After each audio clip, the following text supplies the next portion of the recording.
Imagine the scene. You are performing your favourite trick to someone, and you've consistently practiced and adapted this trick every single day. The setup is perfect, the script is on point, but your double lift goes wrong. The participant notices something's happened. Total nightmare, right?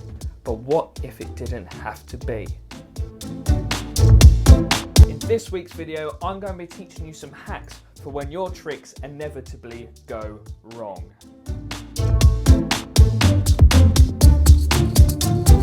Hello everyone, and welcome back to another video on chasing the illusion. I don't quite know what to call this video. It's not quite a tutorial, it's not quite a vlog, it's kind of just a video. If you can't tell by the intro, I'm going to be giving you some hacks on how to get away with when your magic does go wrong. And trust me, magic does go wrong. I did a video a couple of months ago reacting to magic that goes wrong. And just the other week, some stuff happened to me. I was out performing and I had a really bad day. No trick went right, but I still managed to get away with it. And it inspired me to make a video to help some of you guys out who really struggle when magic goes wrong. And the key to it is just not giving up, but we'll get into that later on. So there is a lot of different ways on how to get away with when your effects go wrong. And that all comes down to what kind of aspects of magic you're going into. So for me, I focus primarily on mentalism and sleight of hand and misdirection and stuff like that. So we're going to put them into two different categories, mentalism and magic in general, because depending on what aspect you're doing, whether it's magic or mentalism, you have different ways of getting out of it. And if I'm completely honest, if you're a mentalist, you've got a lot more slack for when it goes wrong. So for that reason, I'm going to kick off, I don't know what that was, I'm going to kick off with what happens if your mentalism effects go wrong first, and then we'll move on to the magic stuff. So, what do you do if your mentalism goes wrong? I've always found that if a mentalism trick goes wrong, it's perfect. For some reason, like I said, you have a lot more slack when you're doing mentalism routines. People believe what you're doing, whether it's like body language, like reading people's body language, influencing people in their mind or something like that. People believe it's more realistic than doing card magic, even though you're basically still fooling your participants and your audience the same sort of way. Yeah, I know it's framed differently, but you are still fooling your audience all the same. Unless you are completely reading people's body language, which, trust me, I know is very hard to do. So congratulations if you can successfully read people's body language like Sherlock Holmes. Then I applaud you. But your audience don't know that, right? The audience don't know that you're not actually reading their body language. So if you do get some stuff wrong, or you get very, very close to what the participant is thinking, then you can still take that as a hit. Even if you get it wrong, it's still kind of right, and this is how I get around doing it. So I never do mentalism tricks or effects in twos. So, twos. I don't know why my little finger always goes up. I always do them in, I'm not going to swear at you, in twos, right? So I always get a surefire mentalism effect out first, whether that's a peak. We're in a Black Mirror top today. Black Mirror peak is still out, by the way, on my website. Shameless plug. Whether that's just a peak, it's a surefire way, because then I can just double back on that and piggyback off of it if my trick goes wrong. So I always get a peak first, or something that's always surefire. Then I go into a harder effect that could possibly go wrong. So something like a psychological force, or yeah, let's just go with psychological force. Oh no, yeah, psychological force or a mind control technique like hypnosis or something like that. It could always go wrong. So what I like to do is get the peak, lock it in your mind, do not forget it. Also, if they do write down what it is and you peek it, give it back to them, then the time frame between you getting that peek and the 5 minutes or so between you doing the next effect, they think that you never even touched that piece of paper or the billet at all. So that's just, we're going off on a different wavelength right now. But what I'm trying to get at is, if you get a peek first, give it back to them, and then go into a different routine, it makes the audience think that you haven't touched the billet at all. And if the next bit of the routine goes wrong, like a psychological false, then there's lots of outs that you can do. So, say if I do a peek, so I've just said, I want you to write down the name of the first person you ever kissed, write it down. Then I get the peek, give it back to them. Then I go, fine, now what I want you to do is, if I just do a normal, I don't know, card false, I want you to think of any number between 1 and 10, go. Usually people pick the number 7, but say they, and you know, I've got backup plans for the number 7 anyway, so like I want them to pick the number 7, so I go, name any number between 1 and 10, and they pick 3. Great. I move on to another trick that involves that number 3. That was a bad excuse. Fine. If we do a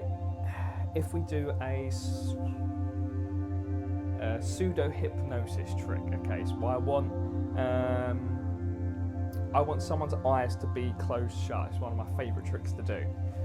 So I've got the peek, and I've given it back to them. Now I tell them to close their eyes and focus on the spot. I've done this on Instagram. I did this trick on Instagram a couple of weeks ago, and it did work. So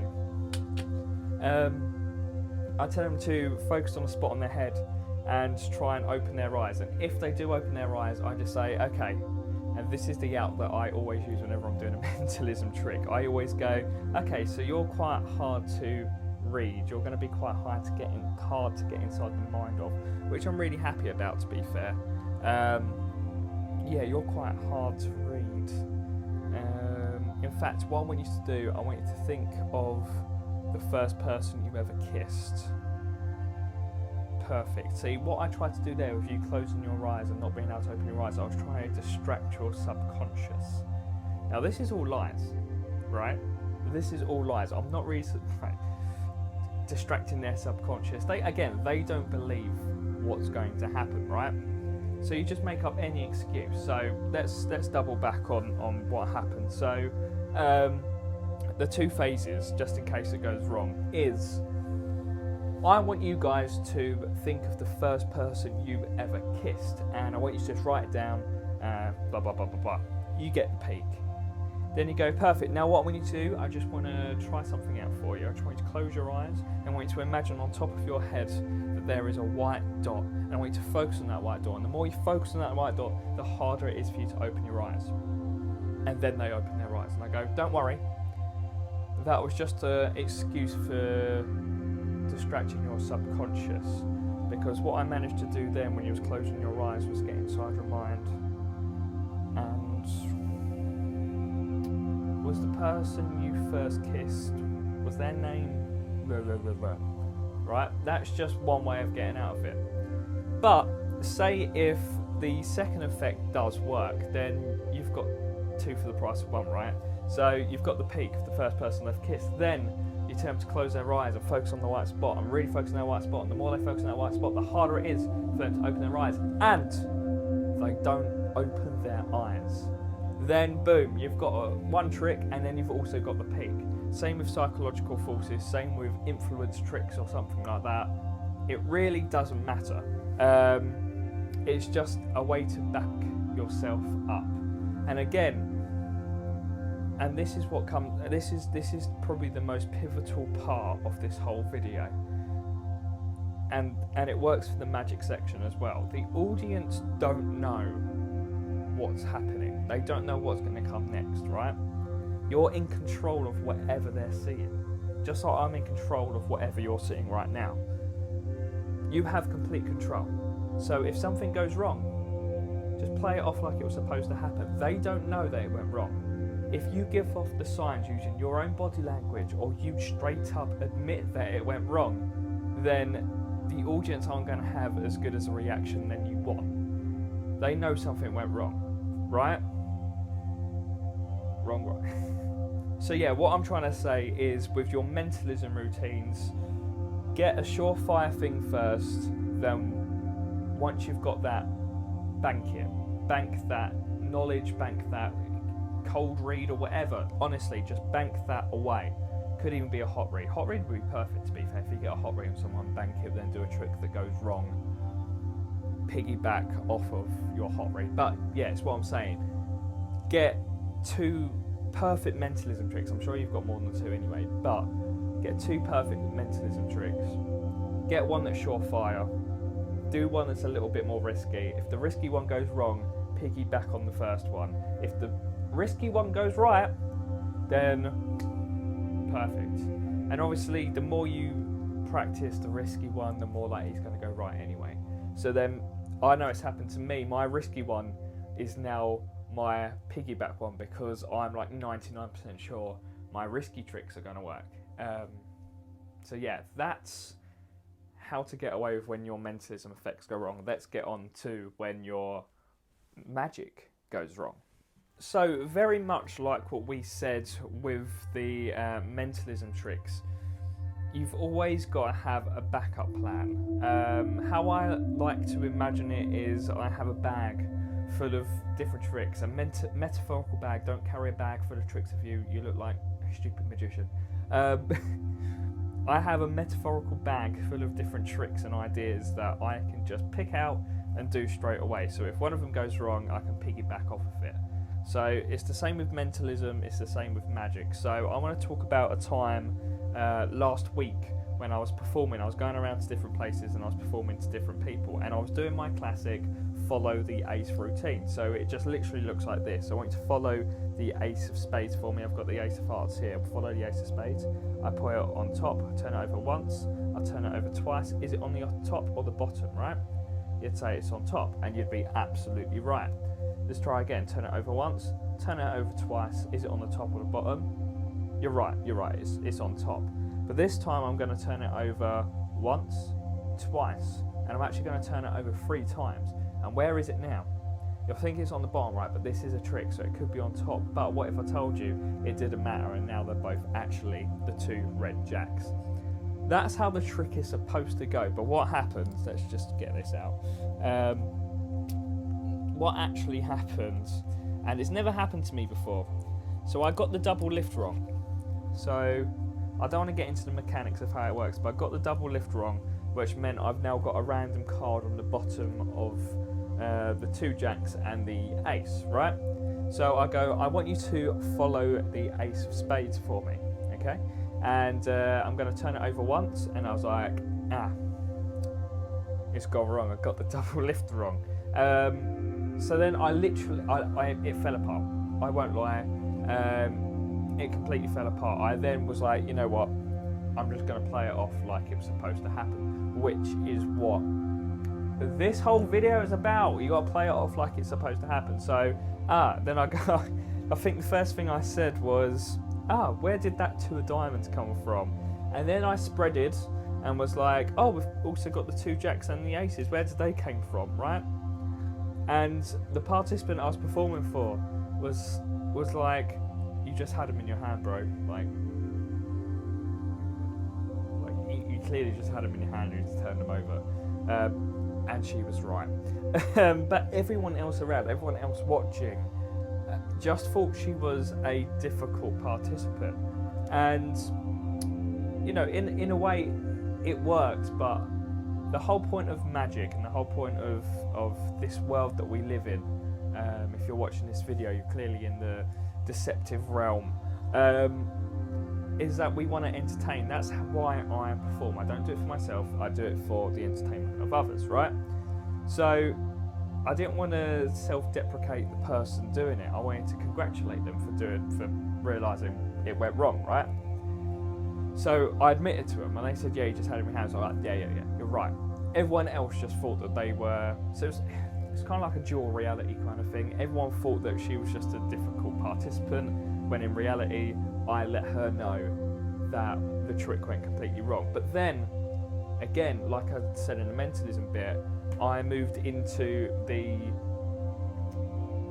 backup. So again, I'm not going to tell you my secrets whenever I go out and perform, but I always have a little setup on how I perform my tricks. So I had something set up a little while before, did the ace to jacks trick, went wrong, admitted to it, the whole situation happened, and then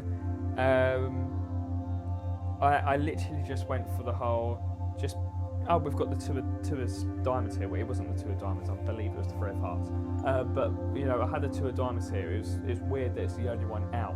Then I did the trick, and I did a whole routine with just using that two of diamonds that wasn't supposed to be in the routine at the beginning. Like I said, have a bag full of different tricks and ideas. So when something goes wrong, I knew that I could do a whole routine just by using one card that was, you know, focused on one card only. So that's how I got away with it.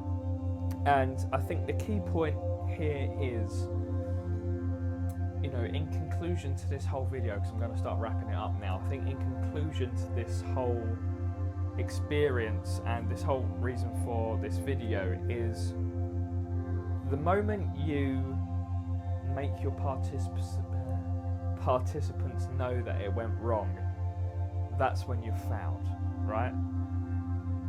As long as you pretend like, okay, something went wrong, that's cool, we'll move on and do something even better like it was supposed to happen. If you make the mistakes part of the routine, then you've got it, especially in magic. When it comes to mentalism, when something goes wrong, you've probably got something along the right lines and you can just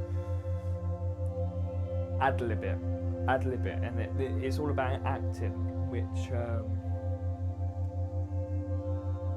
I don't really want to talk about right now because it's not the right time, but I am going to do a whole thing about acting very soon, because obviously that's my background, and yeah, find out soon what I'm going on about. So in conclusion, have backups, have a bag full of different ideas that you can just throw out on the whim. Own it. If something goes wrong, own it. Make it part of the routine, make it part of the trick. The whole point of magic, the whole point of this realm, like I said earlier, is the whole point is entertainment. The moment you do not entertain your audience is the moment you're failing as an entertainer, as a magician, as a mentalist, as whatever you are. Make it part of the routine, and maybe, just maybe, if you do really, really mess up, you might be able to pick it back up. The moment you start stressing out, you know, the two of diamonds, or two of hearts, yeah, it was the two of diamonds today. The moment the two of diamonds comes out, do something with that two of diamonds. Don't just go like, no, it went wrong, sorry, run away, cry, scream. Yeah, you know what? You might even go home, cry and scream. And but you're inevitably always going to make mistakes, right? This isn't just with magic. In life as well, you're always going to make mistakes, right? And all you've got to do is learn from it. You make a mistake, you learn from it. Doesn't matter how much practicing you do up in your room. Trust me, I spent hours and hours and hours in here, in my room, in the living room, just with a pack of cards, just with my thoughts. You know, and I go out and I perform new tricks. I perform old tricks and it still goes wrong. But I know it's going to go wrong. In fact, I avidly go out and make sure I perform tricks wrong, especially when it comes to mentalism. Go out and make sure that, get a peek and say the wrong thing. You know, it builds up a bit of an armour, right? You learn how to twist words, you learn how to twist the cards, you learn how to do loads of different things the more it goes wrong. And that's the whole point of the video, right? Something's always going to go wrong, and you can't control it. As much as you try, you can be the best magician in the world, and things will still go wrong. Things will be out of your control, and that's okay. You need to come to terms when things go wrong, how to deal with the situation, and don't panic. And I think that's the perfect way to end this video. Thank you so much for watching. Subscribe to the channel. You know, I post videos weekly, if not every other week. In between, I usually post on my Instagram. I usually post a couple of tricks on there. These are more like vloggy stuff on YouTube, but I post more tricks and stuff on Instagram. And I've also got a secret Snapchat that you're more than welcome to follow. It's for the behind the scenes stuff, and you get quite a lot of freebies when I'm bringing out new projects as well. And there is a new project in the works that I kind of hinted to in this video, but I'm not going to go into details. People on the CTISS probably know about it next week or so, because amazingly, it's coming to the year anniversary of CTISS. And we're coming to the 3 years, I think, 3 and a bit years, I don't know. We're coming to the anniversary in January of this channel, of this creation that I've come to terms with, which is Chasing the Illusion. So, thank you so much for watching, and I'll see you guys in the next video. See you later. Adios.